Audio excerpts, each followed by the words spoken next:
Bienvenida al canal y seguramente al vídeo más personal que habré subido hasta el punto de hoy, y es que voy a compartirte mi historia completa de cómo pasé a ser una mujer que estaba sumida en un bucle de ansiedad por comer y atracones a vivir totalmente en paz con la comida, libre, sin ansiedad, sin descontrol y sin estar pensando todo el rato en qué comer o qué no. Así que como sé que muchas de vosotras que me veis estáis precisamente en ese punto de estar perdidas con la comida, de sentir que la comida os domina a vosotras y de querer estar en paz con el cuerpo sin tener que estar contando calorías todo el rato porque es agotador, voy a compartir exactamente contigo cómo lo hice para que a ti también te sirva de inspiración, de entender que hay una solución, que es casi lo más importante en este punto, es que tú sepas que hay una solución. Quiero que tengas en cuenta que en el punto en el que yo peor estaba con la comida, con esa ansiedad y esos atracones, yo ya era nutricionista. Es decir, yo ya tenía muchísima información sobre alimentación. ¿Y qué te quiero decir con esto? Que si tú también tienes mucha información sobre alimentación, no te preocupes. No significa que tú, por no llevarlo a cabo, por no poner en marcha todas esas reglas y recomendaciones que tienes en tu cabeza, eso no significa que tú lo estés haciendo mal o que tú no seas capaz de solucionarlo. Lo que pasó en mi caso, y que seguramente esté pasando en el tuyo también, es que era la información equivocada para el tipo de momento que estaba viviendo en ese momento. Entonces, todo lo que tú también sabes sobre alimentación, si no te está sirviendo, es porque no es lo que tú necesitas ahora mismo.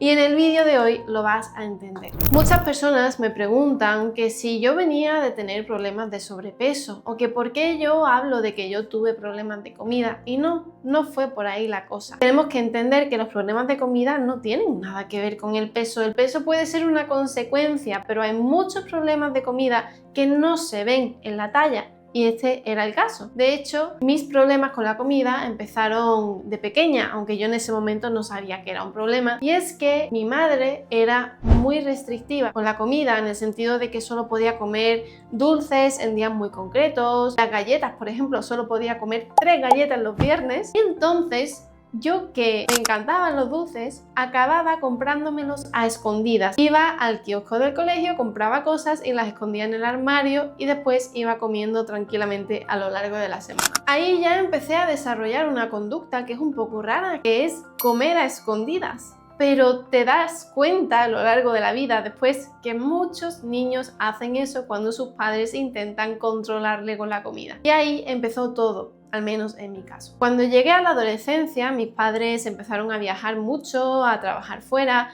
Mi hermana, que es mayor que yo, también empezó a irse al extranjero para hacer estudios y llegué a sentirme bastante sola. Además, esto fue a la vez que el que entonces era mi novio se fue a Estados Unidos durante un año entero, así que simplemente me quedé como muy sola. Tenía mis amigos, otros familiares, pero bueno, tú me entiendes. ¿Qué es lo que yo hice en ese momento para tapar un poquito esa soledad, para sentirme mejor, más acompañada e intentar llenar ese vacío con la comida? Podía literalmente comprarme 2 paquetes de Chocapic en una tarde con la idea de que, bueno, pues si me apetece me puedo comer 2 paquetes enteros de Chocapic.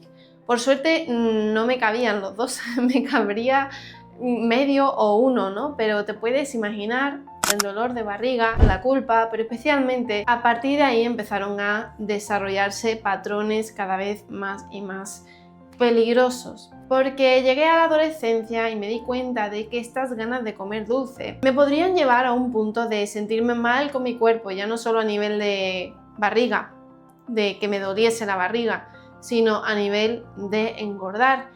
Y en la adolescencia, en ese punto en el que te importa tanto lo que piensan de ti, lo que menos quieres es que de repente tu cuerpo no encaje. Así que empecé a preocuparme por cómo yo me veía físicamente y empecé a interesarme por las dietas. Hice retos con mis amigas para perder peso, tomando sopa de apio, de cebolla, eliminando todas las patatas, los snacks, cualquier cosa, haciéndome incluso vegetariana durante 2 o 3 semanas, pidiéndole al universo que me enviase una intolerancia o algo que me impidiese comer gluten, lactosa, pensando que así al menos si yo estaba restringida por factores externos, conseguiría no comer ese tipo de alimentos.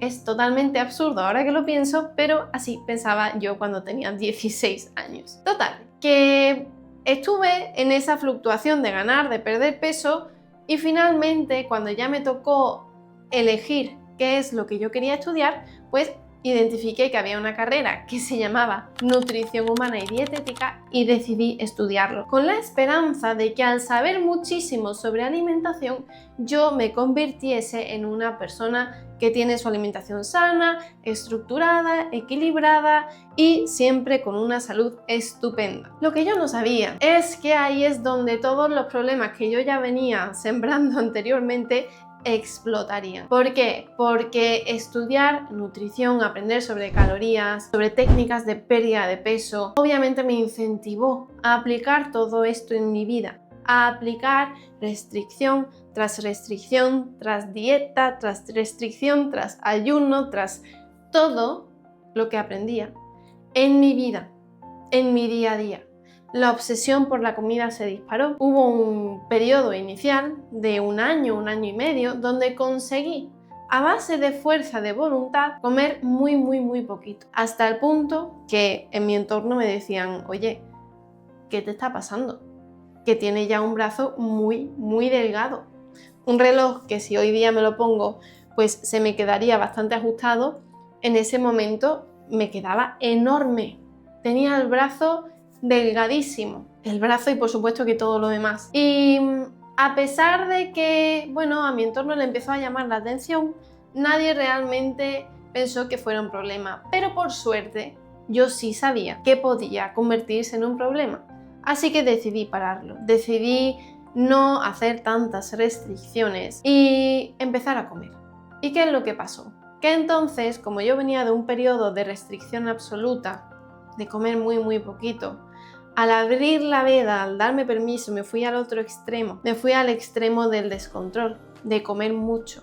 Y no porque quisiera, en este momento no era porque yo quería, como cuando yo era adolescente me compraba los dulces a mi voluntad. No, en este caso ya no era bajo mi voluntad. Yo perdía el control con la comida.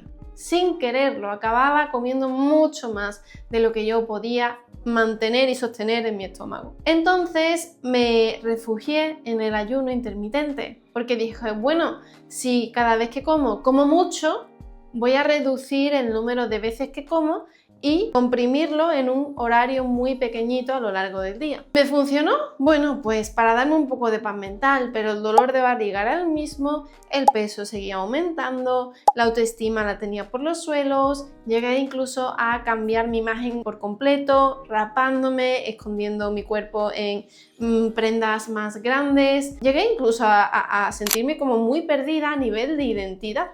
Ya no sabía quién era. Encima, imagínate, nutricionista con atracones.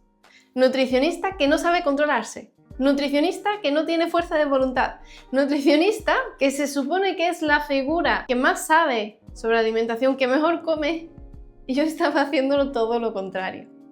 Entonces, a nivel de todo, de identidad, de qué voy a hacer a nivel profesional, de quién soy yo, qué van a pensar mis compañeros de carrera cuando vean que estoy en un punto en el que no debería estar, porque tengo todo el conocimiento para no estar aquí. Tengo todo el conocimiento para comer bien y no lo estoy aplicando porque no puedo, porque hay una fuerza mayor que me lleva a ese descontrol.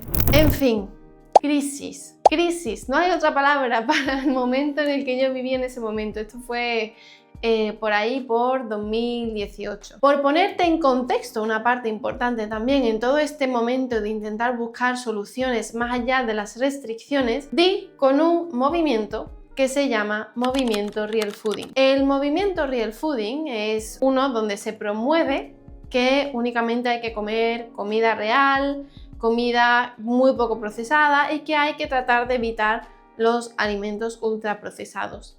En su momento parecía la solución y además conocía al chico que estaba detrás de este movimiento, así que me puse en contacto con él para hacer prácticas con él, que después se convirtió en una colaboración más larga, donde yo lo que hacía era ayudarle a investigar. Sacaba investigaciones, estudios, para que él después pudiese divulgar en redes e incluso yo gestionaba toda la divulgación de un perfil paralelo que él tenía que se llamaba Academia Real Fooding, donde hablábamos sobre estrategias para perder peso y tener salud, solo que a base de comida real. Entonces parecía que el discurso era un poco más flexible, un poco más amoroso, digamos, pero finalmente era lo mismo. Era otra dieta enmascarada bajo el nombre de salud, pero enfocada igual a pérdida de peso, pérdida de grasa, desarrollo de masa muscular, todo extremadamente centrado en la estética. Había algunos matices de la comunicación que iba un poco más allá, enfocada también a la salud mental, pero cuando más tarde hice unas prácticas en el Ministerio de Salud de Suecia y yo, con toda mi buena intención y voluntad, les dije, oye, podríamos aplicar en Suecia lo que se está aplicando en España con estas recomendaciones de solo comer comida real y evitar los alimentos ultraprocesados. Y ellos, después de escuchar toda mi presentación basada en estudios y cosas, me dijeron, oye, está muy bien todo esto que nos cuentas, pero ¿por qué no te lees también estos otros estudios donde queda clarísimo que todas las recomendaciones basadas en evitar alimentos, en este caso los ultraprocesados, son mucho más perjudiciales que el propio hecho de comer ultraprocesados? Y por eso en España había personas que empezaban a desarrollar también conductas obsesivas con la comida real y los ultraprocesados a raíz de este movimiento, y por eso no se llevó a cabo en Suecia. Y eso a mí me dio como una explicación brutal de, joder, esto es lo que me estaba pasando a mí. Me estaba obsesionando tanto con lo que tenía que comer y con lo que no podía comer que finalmente perdía el control por completo y tenía atracones tanto de frutos secos, de lo que se supone que sí que podía comer, como de, en algún punto dado, un ultraprocesado. Pero sí, realmente llegó un punto en el que mis atracones, en vez de ser de esos ultraprocesados, eran más de frutos secos, muesli, yogur, cosas que no te hubieses imaginado que te llevaban a perder el control con la comida. Pero cuando la relación con la comida está tan rota, todo te sirve, todo vale para darse un atracón. Hoy día puedo tomármelo así, un poco a la ligera, pero en su momento lo sufrí muchísimo. No entendía, me sentía totalmente fracasada en todos los aspectos. En todos, a nivel de relaciones, a nivel de autoestima, a nivel laboral, todo. Y aunque fue un proceso largo de investigación, gracias a cada uno de los pasos que fui dando y de todo lo que fui aprendiendo, me di cuenta de que lo mío no era un problema sin solución, por mucho que lo parecía, por mucho que parecía que yo era una persona vaga, sin fuerza de voluntad, sin capacidad de autogestión, y que yo pensaba que en mi naturaleza no estaba poder comer de forma equilibrada. Incluso llegué a pensar que era adicta a la comida, adicta al dulce concretamente. Pero gracias a Dios que con todo este proceso de investigar, estar en diferentes entornos profesionales, y finalmente la investigación final que hice en la Universidad de Gotemburgo, donde puse todo mi foco en entender esta parte de si hay o no hay adicción a la comida, pude darme cuenta que la adicción a la comida no existe, que yo no era adicta a la comida y que por tanto había una solución que era mucho más sencilla que tratar una posible adicción. Finalmente, cuando volví a Sevilla, decidí que necesitaba intentar solucionar mi problema con un enfoque libre de dietas, porque ya me había dado cuenta de que todas esas restricciones eran las que me llevaban a perder el control con la comida. Tras darme cuenta de que el problema fundamental de por qué yo perdía tanto el control con la comida era precisamente la mentalidad restrictiva, que yo la había visto ya en casa de pequeña, pero que después yo fomenté aún más a medida que fui aprendiendo nutrición, entendí que necesitaba buscar un enfoque que me ayudase a tener una alimentación en equilibrio sin depender de dietas, sin depender de ese control constante a base de contar calorías, pesar alimentos, mirar alimentos buenos y malos, leer etiquetas y todo esto que llega a ser tan agotador, y que no solo es agotador, sino que es lo que está detrás de la mayoría de conductas alteradas con la comida. Así fue como poco a poco fui dando con diferentes profesionales que tenían una mirada bastante más novedosa que la que se tenía aquí en España y que me pudieron ayudar a guiarme en este punto de yo seguir formándome, que en verdad me formé en un sentido para ayudarme a mí misma y que después me sirvió para poder ayudar también a otras personas. Cuando ya yo estaba bien con la comida, decidí que quería empezar a dedicarme a la nutrición, porque en todo este proceso, a pesar de que había estado investigando mucho, no había estado ayudando a personas como tal, no había pasado consulta, no había recibido pacientes,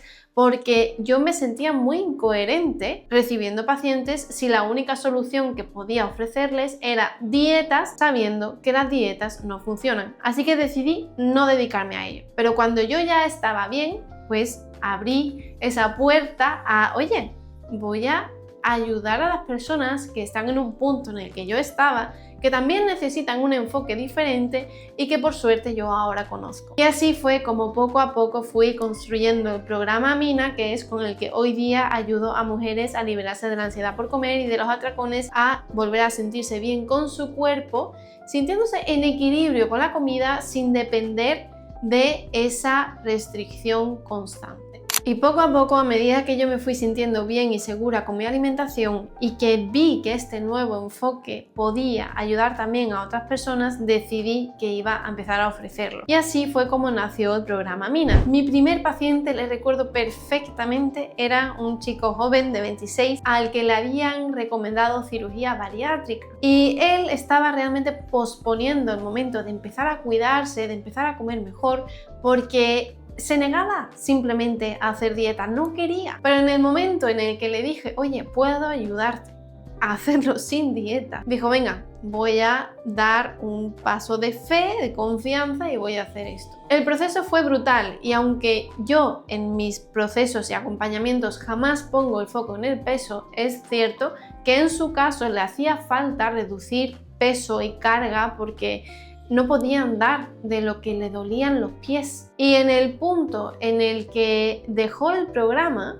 que ya habíamos estado un año juntos, él había perdido unos 20 kilos. Pero eso no es lo importante, sino lo importante es que él después ha podido seguir perdiendo peso y ganando salud incluso sin mi ayuda, porque todo el proceso que ha hecho viene de dentro, de encontrar ese equilibrio interno que no depende de que alguien te diga qué comer o qué no comer. Él es totalmente libre en sus elecciones y cada vez se encuentra mejor y cada vez se ve mejor también en el espejo.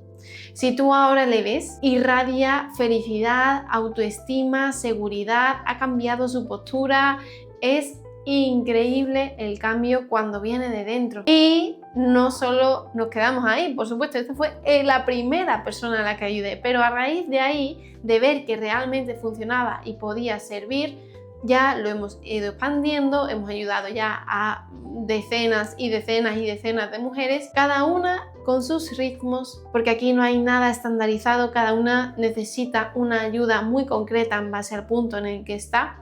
Pero lo importante es que si tú sufres ansiedad por comer y atracones, tienes que saber que hay solución. Hay mujeres que vienen al programa Mina después de haber pasado por centros muy reconocidos en España de trastornos de la conducta alimentaria y que no habían conseguido resultados y que a pesar de haber pasado 4 años en terapia o 1 año en este centro de trastornos de la conducta alimentaria, cuando entran en la Mina, en el primer mes consiguen cosas que no habían conseguido en ese año, en esos 4 o 10 años de terapia o de procesos de nutricionistas que ya llevaban anteriormente. Y esto para mí es la mayor prueba de que lo que estamos haciendo es precisamente lo que hay que hacer con mujeres que sufren ansiedad por comer y atracones. Así que si te sientes perdida, por Dios, no te des por perdida, porque sí hay solución, solo necesitas la ayuda correcta, concreta, para el punto en el que tú estás ahora mismo. Y si quieres ayuda, por supuesto, puedes contactarnos. Te dejo el enlace en la descripción de este vídeo. Espero que este vídeo te haya servido y si solo te pudieras quedar con una cosa, que sea que hay solución. Y a pesar de que ahora mismo puedas sentir que eres un caso perdido porque lo has intentado todo, porque has aprendido y estudiado muchísimo, recuerda que yo misma, con toda la información del mundo, con todos los estudios, todo lo que se podía saber sobre nutrición y alimentación saludable, yo lo sabía y no me funcionaba.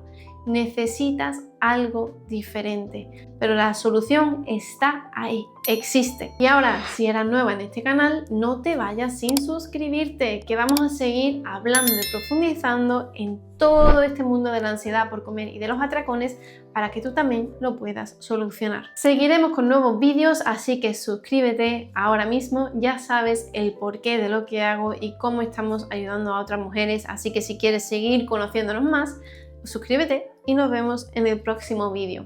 ¡Chao!